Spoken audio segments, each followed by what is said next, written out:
kas pööripäeval Mölder leiab skalli ning kas tõde on kusagil olemas? Vandenõuanalüütikude suvepäevad 20. juuni Tartu kaasa raamustuju ja palju häid mõtteid. Üritame kogu perega tasuta.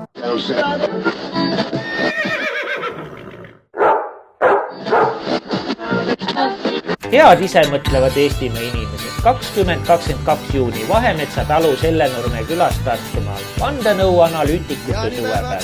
Sündmus algus kell 3 päeval. Võtame kaasa rõõmsa tuju, palju häid mõtteid. Sündmus kogu perele tasuta.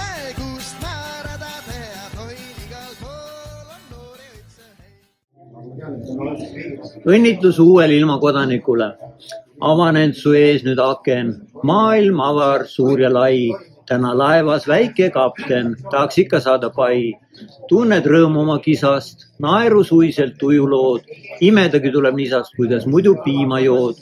Teinud täis sa päevanormi, punnitades mõnuga. Pampers vana lendab korvi, uue saad siis rõõmuga. Vanematel lusti laialt, nende jaoks ka uus maailm. Armastus sa naudi maialt, oled noorim särasilm. Kasvad suureks, omad mured, kus sa tulnud ilmale, korsna kaudu toonud pured, kauniks iluks silmale. Kaunist algust ja ilmavalgust.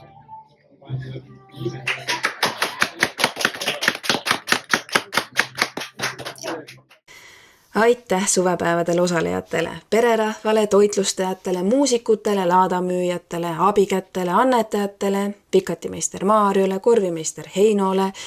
See nimekiri kestaks nüüd tegelikult veel mitu tundi, sest inimesi, kes oma kohaloluga neid päevasid rikastasid, oli palju. Aitäh ka ilmataadile, kes pani proovile meie kohanemisoskuse, pakkudes ebamugavusi. Vihma, tuult, külma. Mõnikord tulevad ka elus head ja vajalikud muutused just läbi ebamugavuste. Sündmuse eesmärk oli anda võimalus päriselt suhelda, vaadata silmast silma, kuulata ja saada kuulatud, luua kontakte. Kas või emmata, kui vastav vastastikune tunne, rääkida vabalt rasketel keerulisematel teemadel, läbi vaidluste liikuda tõele lähemale. Sel aastal oli laval läbivaks teemaks lahendused. Meid vandenõuteoreetikuid, vandenõuanalüütikuid seob suur infopagas, sest me tarbime rohkem informatsiooni kui inimene, kes ainult peavoolu meediafoonis elab. See omakorda põhjustab meis omajagu frustratsiooni, sest teame, kuidas rahvale valetatakse, meiega manipuleerida püütakse, mis sigadusi on korda saadetud ja mida planeeritakse. Põhjuseid valitsust, omavalitsusi ja nende tegelikke isandaid kiruda on palju, aga kas see muudaks olukorda, aitaks meid paremasse paika? Ei. Lahendused väljapääsud on meil endil vaja leida. Nii endas indiviididena oma tahte jõu ja loovuse läbi ja samas omavahel jõud ühendades, vastastikku toetades. Liikuma lavale tuleb üllatusosa. Ja ausõnas oli meil endilegi üllatus. Maarjal tuli selline mõte. Nii, palun. Kivisildnik, Sven Sildnik. Tere!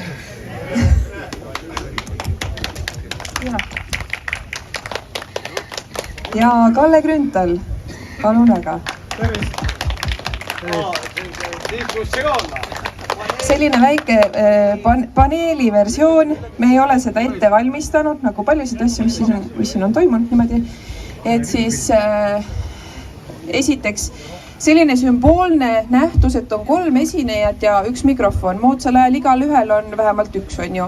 Aga meie näitame eeskuju, et me suudame jagada. Me saame hakkama 1 mikrofoniga, et me oleme selline nagu ühiskonna näide. Et me ei pruugi olla identsed inimestena ja oma aju ehituse poolest, sest me oleme ju erinevad inimesed. Väga raske on vahele rääkida. Aga ma lasin, nägite jah, ma ei tõmmanud ära eest, lasin, ehk siis ma luban rääkida teistel ka. Ja selline eksprompt paneel, ega me ise ka ei tea, mis me siin täpselt rääkima hakkame, on ju, aga vaatame, kuidas tuleb. Minu selline alustuseks seemneks sõnum on see, et me peaks hakkama mõtlema rohkem endast kui ühiskonnast. Et me oleme üks tervik ikkagi, aga igaüks selle ühiskonna osana peame olema tugev ise, mitte nii, et me ootame, et tuleks keegi ja räägiks, mis on lahendused, kuidas kõik see jama saab korda, et ma ise ei peaks mitte midagi mõtlema ega muretsema, küll keegi teine tuleb teeb, nagu Peeter Proos ütleb, et Batman tuleb, päästab. Ei tule, meie kultuuris, ma ei teagi, oodatakse Kalevipoja naasmist võib-olla, mine tea. Aga et iga inimene ise indiviidina oleks tugev, see on number 1.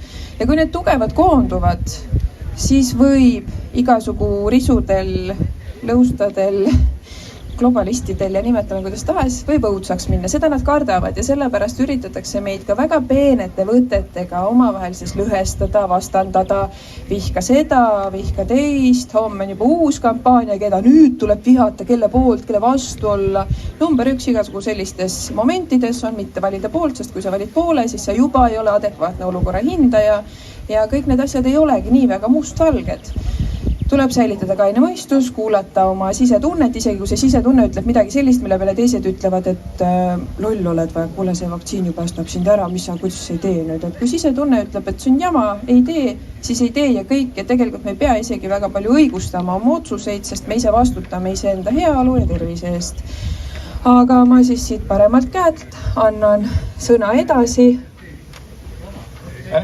No eks on ju väga kena mõte, et kõik võiksid koos hästi läbi saada ja Eesti elu edendada. Ütleme, et see vist tänapäeval päris nii ei käi, vähemalt siiamaani ei ole käinud. Aga see on nii olnud kunagi ammu. Enne sõda näiteks, kui Eestis oli küllalt levinud ühistegevus, olid igasugused kultuuriseltsid, olid majandusseltsid, olid ühistud ja värgid. Aga see kõik kuidagi nagu kärbus ära eelmise okupatsiooni ajal, kui olid ju ka olemas kolhoosid ja sotsialism iseenesest oli selline ka nagu ühistegevuse vorm, kus siis ühises vagunis sõideti ühisesse barakki ja võeti seal siis koos metsa maha. Kuidagi nii see käis. Aga ei, põhimõtteliselt ma arvan, et see mõte on hea ja seda mõtet on proovitud ja seda on rakendatud. Ja ma arvan, et see oli Luiga, kes kunagi kirjutas, et miks eestlastel üldse see vabadussõda nii hästi välja tuli ja hästi õnnestus on see, et meil oli laulupeo nagu traditsioon. Et inimesed olid harjunud kamba kokku ajama ja siis laulsid ja tantsisid ja nii ja naa ja siis kui noodilehtede asemel anti vintpüss kätte, siis ka kõik läks nagu hästi. Et selles mõttes, ega mul ei ole laulupeo vastu ka midagi, kuigi mul nagu siuke nagu rohkem nagu rocki maitse, et see rockfestivalid on ju ka ikka palju rahvast koos ja kui selle õnnestus neid ühendada näiteks jalgpallihuligaanide sellise veidi nagu jõulisema ühistegevusega, et laulupeole kõik kokku ja siis kõigile nagu molli, et sealt ma arvan, et saaks sellise põhja laduda, kus nagu edasi minna ja globalistid, satanistid nagu laiali puistada, et mõte on hea, aga kuidas see nüüd täpselt käib, seda peamegi siin praegu mõtlema kõik koos, teeme siis selle vähemalt 3 siin siis nüüd koos selle mõttetalgu ära ja hakkame seda asja pihta. No nii, mul on kõigepealt algatuseks teil üks küsimus, hea rahvas. Öelge palun, ärge öelge, tõstke käsi palun, kes on rahul praeguse valitsuse poliitikaga. Palun tõstke käsi. Üks mees, 2 mees. Ja nüüd kõik ühiselt kallale, näidake, et me oleme üks jõud. Ma nägin praegu 2 kätt, kuigi ma olen, ütleme, palju siin rahvast on, see ikka... Need olid iroonilised käed. Iroonilised käed, okei. Kui me nüüd mängime praegu sellist olukorda, et ütleme, siin on Eesti ühiskond, siis 2 isikut andsid käega märku, et valitsuse poliitika on õige. Huvitav, miks teised pole nõus? Et see on nagu kummaline. Valitsus on ju tegelikult see, kes teeb kõik selleks, et teie kõigi elu oleks hea. Aga nagu ma näen, praegu selle minivariandi puhul see asi kuidagi niimoodi ei ole. Ja nüüd tekib küsimus, mida teha selleks, et valitsus teeks seda, mida meie tahame. Ma usun, et väga palju on ka neid inimesi, kes on avaldanud protesti selles osas, alates juba siin koroona aegadest. ma mäletan, Riigikogu juures oli väga palju inimesi, kes käisid protesteerimas. Ja millised olid meetmed? Meetmed olid need, et kasutati koeri, politseinikke, tassiti inimesi bussidesse, politseibussidesse, otsiti alandaval viisil läbi. See oli tulemus. Muidugi koroonaaeg oli omamoodi test, millega testiti, kui kaugele siis Eesti rahvas võib minna. Ei olnud palju need, kes julgesid välja minna, aga müts maha nende ees, kes tulid. Nüüd on olukord läinud hullemaks. Aga rahvas ei tule ikkagi välja. Miks ta ei tule? Ta on kaotanud lootuse, sellepärast, et see protestimine ei aita.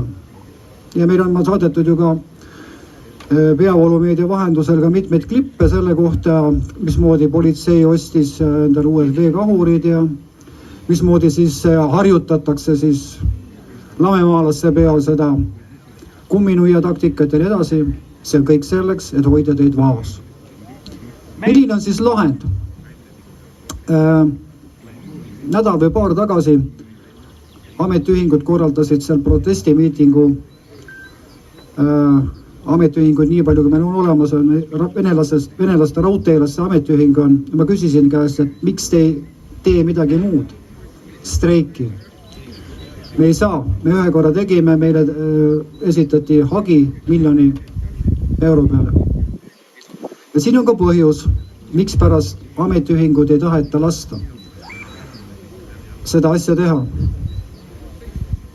Põhjus on selles, et kui me läheme meeleavaldusele, võib meie osas kasutada kõiki vahendeid, mida jõustruktuurid omavad. Veekahurid, pisargaasid, koerad ja nii edasi, nende arsenal on lõputu. Küll, mille puhul nad on võimetud. Nad ei saa midagi teha, on üle-eestiline streik. Juba see, kui toimus, EKRE vist korraldas selle, oli Tallinnas üle-eestiline streik, autod jäeti seisma. Tallinnas oli selle tõeline kaos. Aga see kestis ainult 10 minutit. Kujutage ette, kui rahvas leiaks ühise keele ja otsustaks, et streigime nüüd aitab sellest valitsuse Eesti vaenulikust ja hävitavast poliitikast, siis ei saaks nad kasutada politseid, jõustruktuure, sest need relvad ei toimi. Minu arvates on see üks vahend ja lahend, mille kaudu on võimalik mõjutada nii valitsuse tegevust kui ka valitsuse olemasolu. Olen pikalt rääkinud. Aga see streigi pool, mina olen seda mõelnud, kui inimestele nüüd öelda, et nüüd selle aja vahemikku me kõik koos streigime, siis kui tõenäoline see on, et inimesed suudavad niimoodi rahulikult olla, et ma olen harjunud kogu aeg tegema sel ajal seda asja nüüd, et äkki peaks mingi asendustegevus olema, et me ei streigi, vaid me teeme hoopis mida? Laulev revolutsioon oli ilus asi, aga see sobis tollesse ajajärku. Muidugi, selles samalt streigil on üks väga nõrk koht. Nimelt, enamus Eesti rahvast on sidunud ennast laenudega, liisingutega. Ja mis siis saab, kui tööandja ütleb, et kui sa ei tule, siis ma lasen su lahti. Laenud jäävad maksmata, liisingud jäävad maksmata, kohtutäiturid tulevad selga ja nii edasi. Küsimus on ikkagi praegu ainult selles tahtmises. Loomulikult igas sõjas on ohvrid. Aga kui me seda ei tee, siis me lihtsalt langeme veel sügavamasse mülkasse. Sa küsid seda, et mis oleks alternatiiv laulda. Laulame siis täna, kõik siin, äkki läheb paremaks. Kui võid vahele torgata, kui sa oled pangale võlgu, siis see on panga probleem. Kui pank kodu ära võtab, on see juba sinu probleem. Selleks läheb pikaks aega, siis suled ennem ära. Ei ole. Aga võib-olla meil olekski mõistlik sellest ajahetkest endas hakata seadma neid samme, kuidas elada, mis otsuseid teha, et su siis selline abielu ei oleks pangaga, et sa ei oleks temaga nii seotud, et sul ei oleks tarvis. Kindlasti meil kõigil on variante, kuidas teha mingeid alternatiivseid valikuid, elada võib-olla natuke tagasihoidlikumalt, kuigi ma tean, et miks mulle seda näidet tegelikult ei meeldi tuua, Eestis elab absoluutses vaesuses juba väga palju inimesi, kellele öelda, et ela tagasihoidlikumalt, see juba läheb natuke selliseks nagu mustaks asjaks. Et selles plaanis, kellel on võimalik endale veel luua sellist vabadust, et sa ei ole seotud võlaorjusega, sa võidki öelda ülemusele, et kui tuleb uus laine ja nüüd päästad maailma, kui sa enda peal lased mingeid ravimikatsetusi teha. Sündmusest jäi märgina maha vahetult enne suvepäevasid valminud lava. Aitäh meie kuldsete kätega meestele. Olnud jääb meenutama ka fotojäädvustus, millel on kujutatud Lembitu võitlust Euroliidu vastu. Lembitu rollis peremees Rain, teda aitamas kirjanik Kroonik Maarjo, munk Marti, põlismaalast mängisin mina, Võroke Kertu, Euroliidu rollis oli Siim, pildistas Peeter. Toiming, millisel puhul majandus jääb seisma. Ja see lööb kaose sisse, sellepärast, et kui toimus see EKRE poolt korraldatud see 10-minutine streik, siis olid politseijõud päris paanikas, nad helistasid juhtivatele EKRE poliitikutele, et kas te ikka lasete läbi kiirabi ja politsei, tuletõrje, kui on vaja. Et see mõjus ja isegi kui seal ütleme, kõik ei protestid, osad jäid sinna lõksu sellepärast, et aktiivsemad tegid selle asja ära. Aga see 10 minutit näitas juba seda, et kui haavatav on selles osas tegelikult valitsus. Miks ma rääksin ennem siin ametiühingutest? Ametiühingud on need, kes on võimelised panema paika sisuliselt ka tööandjad, kes ei hakka rakendama oma töötajate suhtes sanktsioone. See on see võti. Tööandjad ja töötajad peavad olema ühes paadis. Ja tegelikult on tööandjad täpselt samasuguse olukorras nagu töötajad, sest kui nende kasum tuleb ikkagi ainult sellest, kui neil on palju töötajad, nad teevad tööd. Aga mis need hävitavad meid võrdselt, on see, et maksud ja need ei ole sugugi mitte vähe. Nii et minu mõte on see, et need samad ametiühingud, kes praegu veel kardavad, väga silmas praegu raudteelaste ametiühingud, kellega ma rääkisin ise ja andsin teile mõned mõtted, mismoodi edasi minna. Ma loodan, et need seemned langevad õigele pinnasele, aga algust on vaja ikkagi teha. Ma tooksin siia sellise huvitava mõtte sisse. Ma usun, et siin kõik, kes koos on, saavad aru, et meil on 2 sugu, on mehed ja naised. Nii, keegi vastu ei vaidle. Aitäh, et on edasi rääkida lihtsam. Et kui siin me jagame ka oma mõtteid, siis mida mina ise tunnen, mehed, naised on erinevad. Mehed peavadki toimetama rohkem väljapoole, naised rohkem sissepoole. Et naise maailm on kodu ja kõik see, mis puudutab seda, et meil ikkagi neid järelkasvu jätkuks ja nii edasi, see lõpuks on ikkagi suuresti naiste otsustada. Ja sellepärast ma tunnengi, et me peame tegema vahet, et me kõik ei tormaks siis pea ees kuskile sisse. Mingi, et minus oli ka see maailmaparandaja, kuidas asjad on nii ja peab midagi tegema. Ja mingi, et ma sain aru, et ma jooksen täitsa kuskile kaugusesse ära, aga minu asi, see maailm, mida mina pean haldama, looma, enda mõju sellesse panema, et see ongi see, mis on minu ümber. Minu kodu, minu lapsed, kaasa. Et see on nagu see, kuhu minul tuleb number 1 panustada. Et naised ka, kui te tarbite seda alternatiivmeediat ja sealt näete, kuidas asjad on ja midagi peaks tegema ja kuskilt hakkab kiskuma seest, siis ärge laske seda kiskumist väga endasse, sest on olemas mehed ja see on rohkem nende asi, see maailma korda tegemine. Et ma ei ütle, et lükake vastutus ära, vaid ma arvan, et need mehed, kes päriselt maailmas midagi ära teevad, ajaloolisi samme ette võtavad, geniaalsete asjade peale tulevad, neil on see tagala hoitud, kindlustatud, sest ka päris sõjalises tegevuses tagala on väga oluline, aga sellises ka nagu harmoonilises rahuseisundis, nagu peaks kodu olema, siis ka seal see tagala osa on väga-väga oluline. Ja ma arvan, et naistele, ja mitte ainult naistele, vaid ka see, et tütardele õpetada seda rolli, sest kui meil lähevad need rollid juba omavahel sassi, siis sealt edasi on juba lihtne meid ühiskonnana ära lõhkuda nii, et me oleksimegi mingis imelikus, düstoopilises justkui reaalsuses, aga see sellise, midagi ilusat selles ei ole. Selline väike mõte kaasa, et me ei üritakski kõik nüüd midagi hakata ära tegema, vaid vaadata, mis on minu roll, minu ülesanne selles kõigest, mis toimub.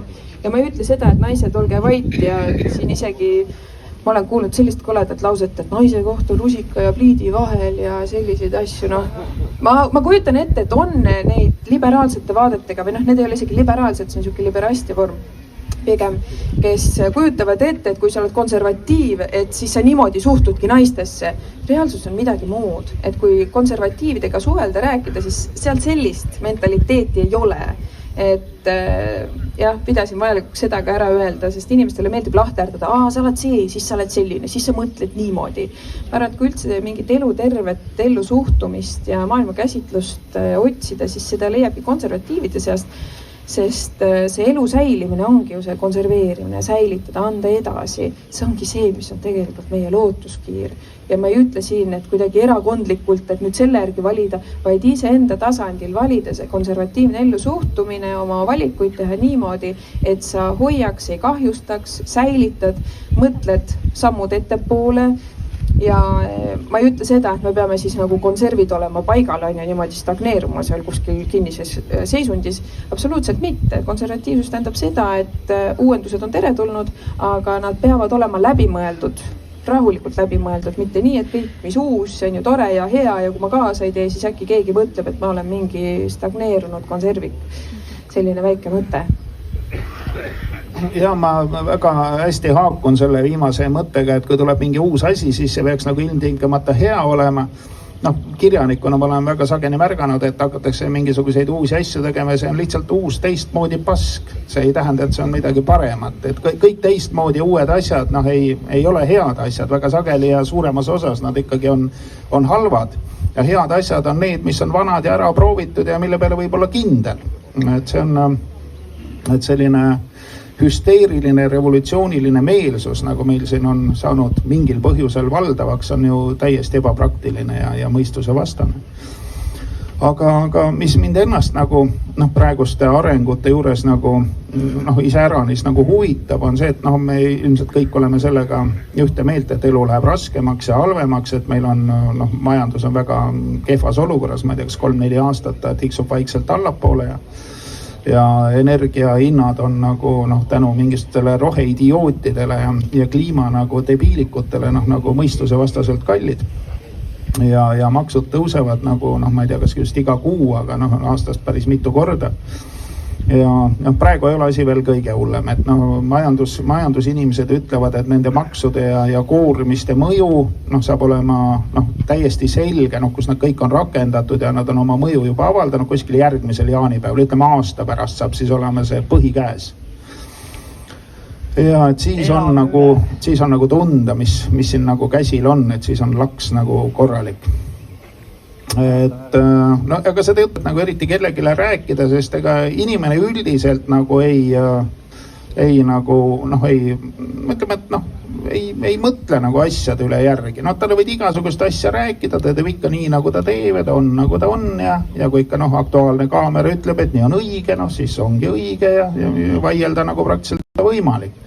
See on ainuke koht, mis viib nagu selle aktuaalse kaamera sealt peast nagu kas nagu välja või natukene kõrvale lükta, on see, et elu läheb nii halvaks, et enam elada lihtsalt ei ole võimalik.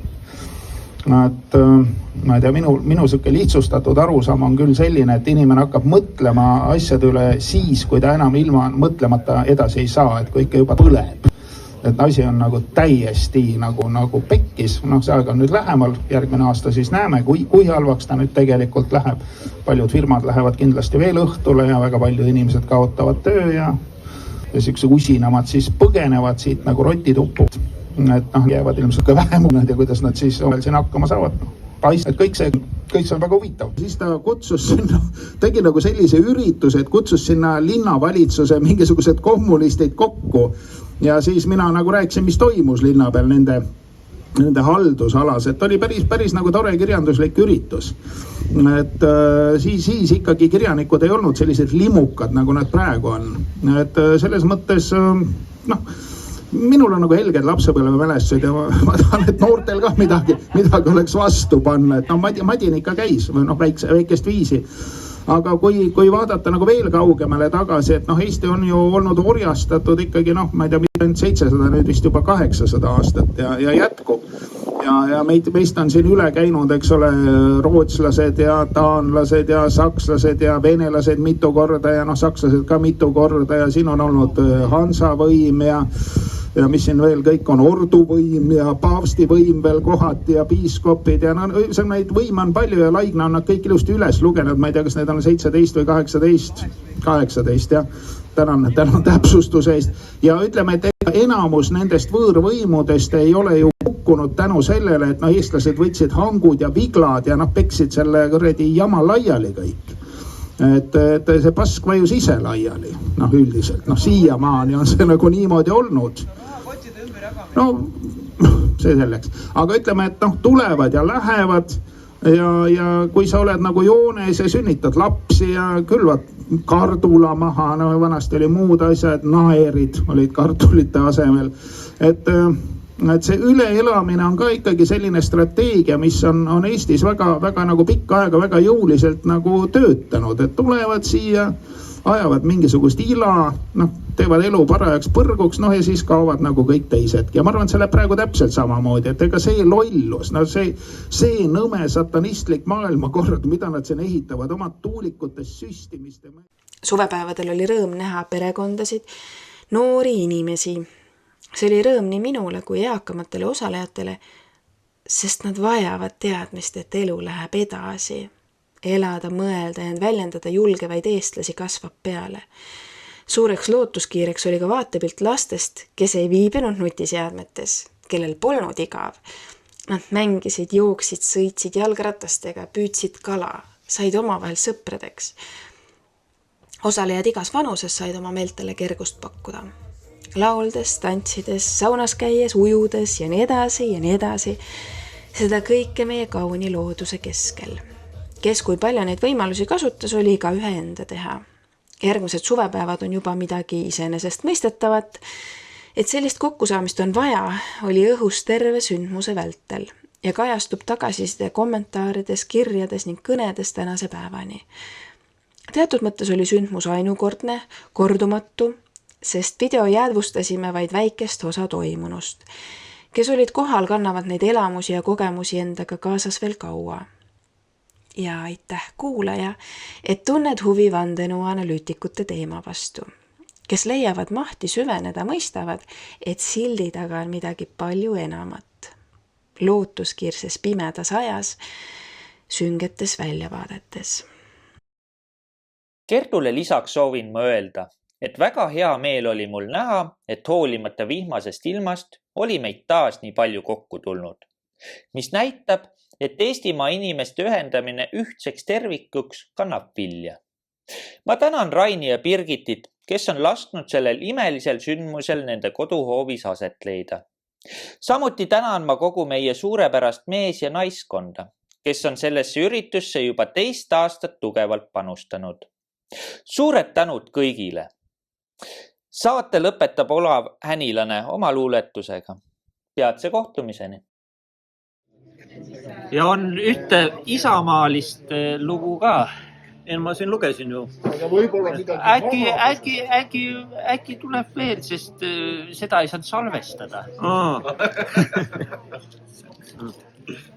Aga ma loen Nägi neid. Sobib. Oled üks kaunitar sinistel vetel, soomustes saba sul jalgade eest.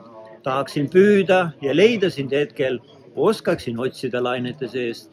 Siidised juuksed sul õljumas vahus, kurmavalt võluvan tunnetes pilk.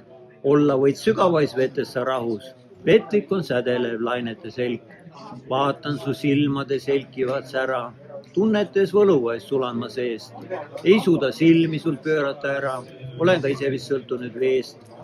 Oodates hetke, mil võrku sind püüan, välja, et saaksin sind tõmmata veest, olles su embuses, rõõmus siis hüüan, tundes ka armastust südames seest. Sinised silmad ja sätendav saba, oled mul jäädavalt silmade ees. Olen ka kindel, et sind ma ei taba, ise kui välja ei tule sa veest.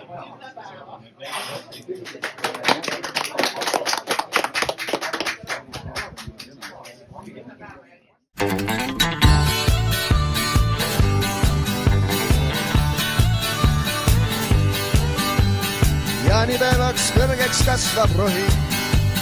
Rinnus saadik kiigub kaste heid. Ütle, kust määrada teha tohin, igal pool on noori õitse heid. Kungla rahvas. Ühine jõud.